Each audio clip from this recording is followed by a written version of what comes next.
পাঁচটা শর্ত সাপেক্ষে আমাদের তওবা কবুল করবে কে?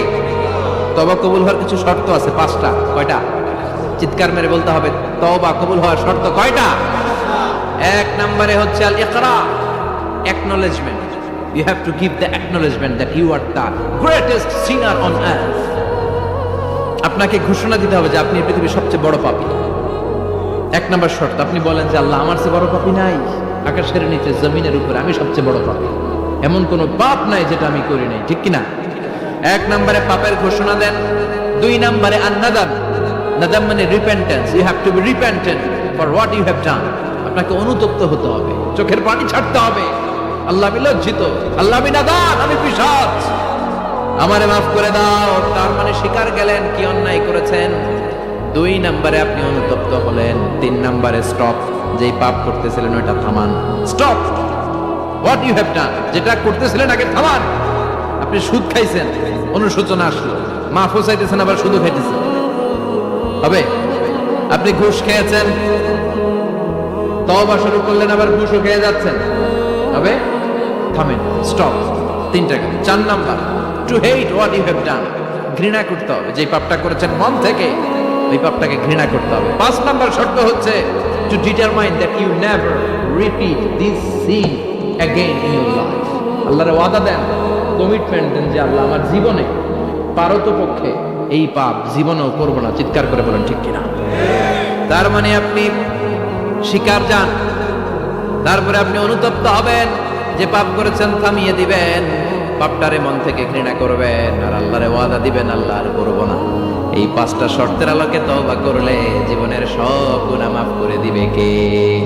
এজন্য আল্লাহ বললেন, ইয়া আইয়ুহাল্লাযীনা আমানু তুবু ইলাল্লাহি তাওবাতান নাসুহা।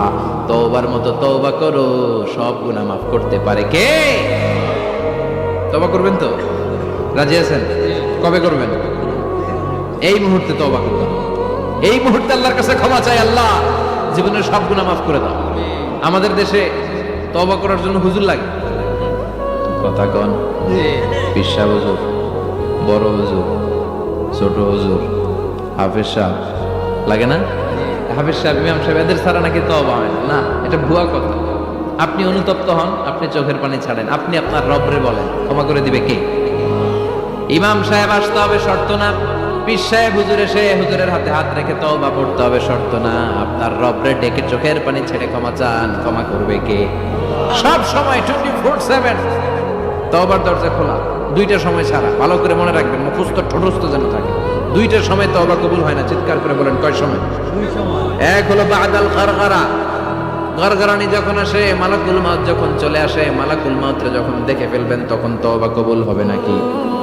কথা কন। ফেরাউনের নাম শুনছেন? ওরা যখন আল্লাহ লোহিত সাগরে ডুবাইয়া পানি খাওয়াইতে লাগলো, পানি খাইতে খাইতে পেটটা হয়েছে এত বড়, আর পানি খাইতে পারে না। এরপর হাত তুলে কয়, আনা মিনাল মুসলিমিন। কোরআনের আয়াত, আনা মিনাল, হাত তুলে কয়, আমি মুসলমান। ফেরাউন না বলে মুসলমান, আমরা যেমন বলি, কথা কন। ফেরাউন হাত তুলে কয়, আনা মিনাল মুসলিমিন। আল্লাহ কয়, টাইম ইজ আপ, দেরি করছস, অনেক সময় দিলাম, অনেক সুস্থ রেখেছি, ক্ষমতা দিয়েছি, দাপট দিয়েছি, তখন যদি ঘাটটা নত করে, মাথাটা নত করে একবার ক্ষমা চাইতি, ফেরাউন তোরেও ক্ষমা করে দিতাম।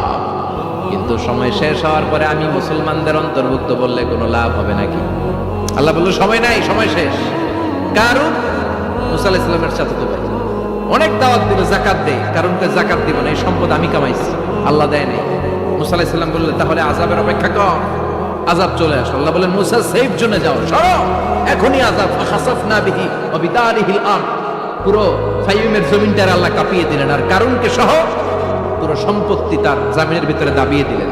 হাঁটু পর্যন্ত কারুন দেবে যায়, ভাবছে উঠে যাবে, কোমর পর্যন্ত দেবে যায়, ভাবছে উঠে যাবে, গলা পর্যন্ত যখন দেবে যায়, আর সুযোগ নাই। কয়, মুসা, আমার সব সম্পত্তি তোরে আর তোর আল্লাহরে দিয়ে দিলাম, আমারে বাঁচা, আমারে সব সম্পত্তি তোর আর তোর আল্লাহ, আমারে খালি বাঁচা, চাচা আপন প্রাণ। আল্লাহ বলে, সময় শেষ। তার মানে বাদাল গারগারা, তওবা কিন্তু আর কবুল হয়। এই হলো একটা। নাম্বার 2, বাদা তুলুই শামসি মিন মাগরিবিহা, প্রতিদিন চাঁদোলাতে সূর্য কোন দিক দিয়ে ওঠে? কথা কয় না? পূর্ব দিকে। কিয়ামতের আগ দিয়ে সূর্যের পূর্ব দিকে উঠবে না, পশ্চিম দিক থেকে উঠবে। যেদিন প্রভাতে পশ্চিম দিক থেকে সূর্য উঠবে, ওই দিন থেকে তওবার দরজাটারে বন্ধ করে দিবে কে? তার আগ মুহূর্ত পর্যন্ত জীবনে যত গুনাহ করেছি, অন্যায় করেছি, চোখের পানি ছেড়ে ক্ষমা চাইলে ক্ষমা করবে কে? শয়তান আল্লাহরে চ্যালেঞ্জ দিছে, আল্লাহ তুমি আমারে জাহান্নামে পাঠাবা, আমিও তোমার বান্দা করে লয়ে একসাথে জামাতে ঢুকমু। একা ঢুকবো না, একা যাব না, তোমার বান্দাদেরকে সবগুলোরে জাহান্নামী বানায়া তারপরে ঢুকমু। তোমারে চ্যালেঞ্জ দিলাম, একটারও জান্নাতে ঢুকাইতে পারবা? আল্লাহকে তুই আমার চ্যালেঞ্জ দিলি? আমি তো সব রাজার বড় রাজা, মহারাজা, আমার চ্যালেঞ্জ দেশ, এত সাহস পাইলি কই? তুই আজীবন ওয়াসওয়াসা দিয়ে পাপ কাজ করাবি, একদিন তাফসীর মাহফিলে এসে আমার বান্দা ক্ষমা চাবে, আমি মাফ করে দেবো, তুই কি করবি? আজীবন অন্যায় করবে, আজীবন পাপ করবে, জুলুম করবে, একদিন চোখের পানি ছেড়ে আমার কাছে কান্নার মতো কান্না করলে আমি সব গুনাহ মাফ করে দেব। এজন্য আল্লাহ বললেন, ইয়া আইয়ুহাল্লাযীনা আমানু তুবু ইলাল্লাহি তাওবাতান নাসুহা। ভুল করেছো, তওবা করো, মাফ করবে কে?